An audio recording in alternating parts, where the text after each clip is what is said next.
O ano é 2023 e a gente ainda precisa discutir racismo, homofobia, igualdade de gêneros e tantas outras discriminações que já não deveriam mais existir. E é por isso que o feminismo se faz tão necessário até hoje. E eu tô falando isso porque eu terminei de ler recentemente Salem, um quadrinho do Thomas Gilbert, lançado lá fora em 2018, lançado aqui esse ano no Brasil pela Dark Side. Claro que ele é baseado na peça do Arthur Miller de 1953, que depois virou um filme em 96, e que foram baseados num fato histórico que ocorreu na cidade de Salem, no condado de Essex, no final do século 1600. Para resumir muito, rolou lá um julgamento e nele pessoas foram mortas acusadas de praticar bruxaria. Falando do filme, pode ser que seja por isso que a Winona Ryder tem uma ligação com o mundo invertido. Eu não li o final desse conto, as outras partes dele, só esse primeiro arco, mas nem preciso para trazer o debate que é o que realmente importa aqui, que é o quanto essa ideia de patriarcado ainda se faz presente e como mulheres fortes ainda são vistas com um certo desprezo pela ala conservadora do mundo.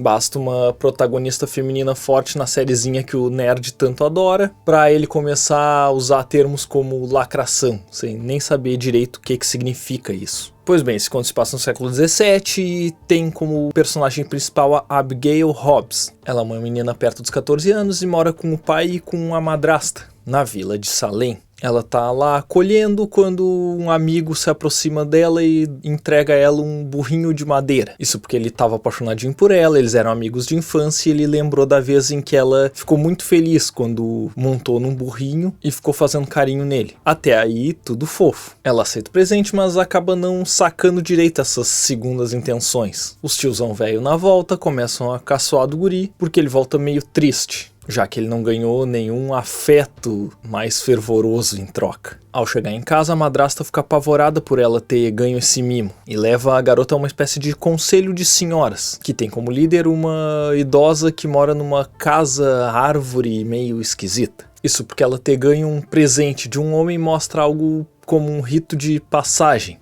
A velha põe a mão na sua barriga e sente essa mudança interna. Ela tá deixando a vida despreocupada e leve para se tornar uma mulher. Ela amava a liberdade, fica livre na natureza, mas agora que cresceu não pode mais. Desse dia em diante ela tem que se portar diferente. Não pode mais ficar trocando olhares com homens, deve vestir roupas que escondam mais o corpo, olhar para baixo, enfim, acabou a brincadeira. É hora de ser o que a sociedade espera de uma mulher. Logo no início ela vai buscar água no lago num balde e vê um homem seminu com a cara pintada de preto. Ele é um indígena, um nativo daquela região, temido pelos moradores por ser chamado de Homem de Preto, qual o reverendo local anuncia ser o próprio diabo. Na verdade, essa vila vive momentos conturbados. Questões climáticas e outras cositas más levam o povo a ter uma colheita não tão satisfatória. Só que quem aproveita isso é o reverendo Parris, que usa ao seu favor para amedrontar a população, dizendo que é porque as doações não estão suficientes para agradar o senhor. Por isso esse diabo, que na verdade é só um indígena, anda rondando seus lares. Acontece que a Abigail é a melhor amiga da filha do reverendo, a Beth. Juntas elas volta e meia fogem da cidade e encontram esse homem de preto na floresta.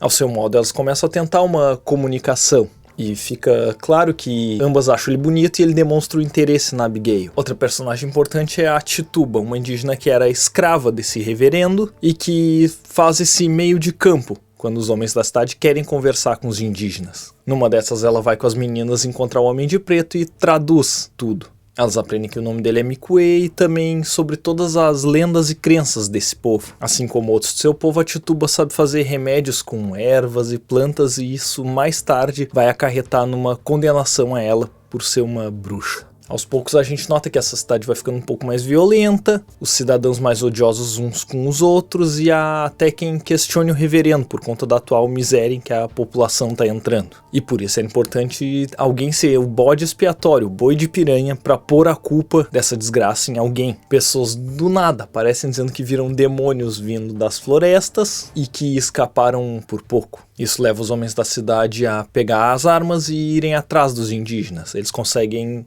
acertar um que fica irreconhecível. As meninas chegam a pensar que ele era um amigo delas, mas não tem como saber. Isso nesse caso era muito mais lucrativo para o reverendo levar o povo a acreditar que a culpa é dos nativos, não da ganância ou do clima. A insanidade nesse ponto já estava tomando conta de todos e é interessante notar que foi praticamente no mesmo dia em que ela entrou na vida adulta. Talvez por isso a gente enxergue essa história pelos olhos da protagonista jovem, porque ao entrar no mundo real, dos problemas cotidianos e preocupações, ela não só perdeu a liberdade, mas agora tudo ao seu redor é escuridão. Desde o início dá pra sentir essa crítica à nossa sociedade, que ainda está diretamente ligada aos tempos atuais e às nossas questões éticas que ainda vigoram. Mais um símbolo disso é a Bridget, uma menina que trabalha na taverna com a sua mãe e elas são mulheres livres, elas não precisam de um homem que as sustente. Enquanto estava tudo bem, as terras férteis, os homens bêbados, tudo certo. Só que quando as coisas começam a dar um pouco errado, essa liberdade das duas começa a ser vista com desdém. Porque todo mundo sabe que mulher livre é bruxo. Não sei se eu preciso dizer, mas eu tô sendo irônico. Uns homens defensores da família tradicional e dos bons costumes,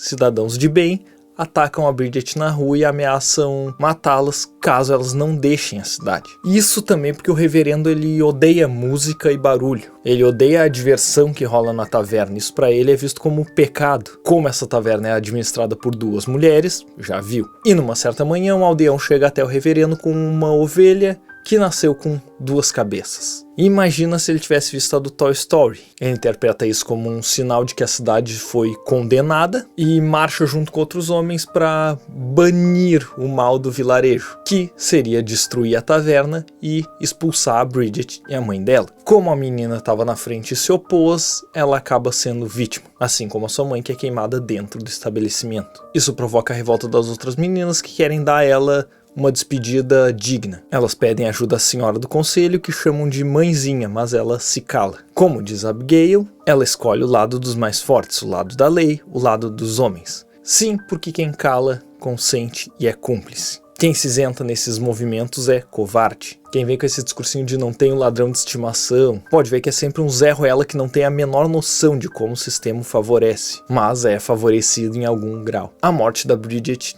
une as meninas como párias, como odiadas. Mas vamos pular bastante e chegar na parte em que os nativos atacam a cidade, como a vingança por eles terem matado um deles antes. Rola uma guerra e nela o Homem de Preto chega a ver a Abigail. Ela e a sua mãe estão escondidos e ele faz o sinal de silêncio para ela. Ela fica feliz porque ele tá vivo. Há perdas dos dois lados e após isso cada povo faz o seu ritual de despedida. Dias depois a Beth e a Abigail vão até a floresta e encontram o Mikwe. Só que quem vê um climinha rolando é o Peter, que lá no início tinha feito o burrinho de madeira. É ele quem vai denunciar as meninas, provavelmente na continuação do conto. Por mais que ele ame a Abigail, perdeu pro nativo. E esse primeiro arco se encerra com a Sarah, que era considerada maluca, deitada no chão orando na chuva para que Deus ajude nesse e no próximo mundo. Como eu disse antes, eu não li ainda a segunda parte, que tende a ser o julgamento das meninas. O título original é Salem, como enviamos nossas filhas para a morte. E eu, como pai, sinto isso muito pesado, porque ter uma filha é se preocupar que logo ali adiante, daqui a uns anos, ela vai ter essa perda da inocência e talvez note o quanto o mundo é machista. E eu não tenho ideia do que é não poder sair na rua por conta de assédio. É muito triste ser um alvo de piadinhas obscenas só por não ter nascido homem. E eu já ouvi inúmeros casos horríveis de meninas de 12 ou 13 anos que pegam ônibus sozinhas e precisam escutar coisas absurdas. Se um dia eu ler a parte 2 e achar algo que acrescente, eu trago aqui também. O debate que se faz necessário é o até quando. Eu sinceramente não sei a resposta e digo que eu sinto nojo diversas vezes desse meio nerd, geek, que rola muita misoginia. Então para uma heroína se destacar, ela precisa estar em trajes menores, senão não vai chamar atenção. Mas a gente precisa seguir, até em honra a todas as bruxas que foram queimadas para que hoje algumas poucas mulheres possam ocupar esses lugares de destaque na nossa sociedade, que é tão pouco evoluída. E aproveitando que é mês de Halloween, por mais bruxas e menos reverendos. Obrigado por assistir e até mais.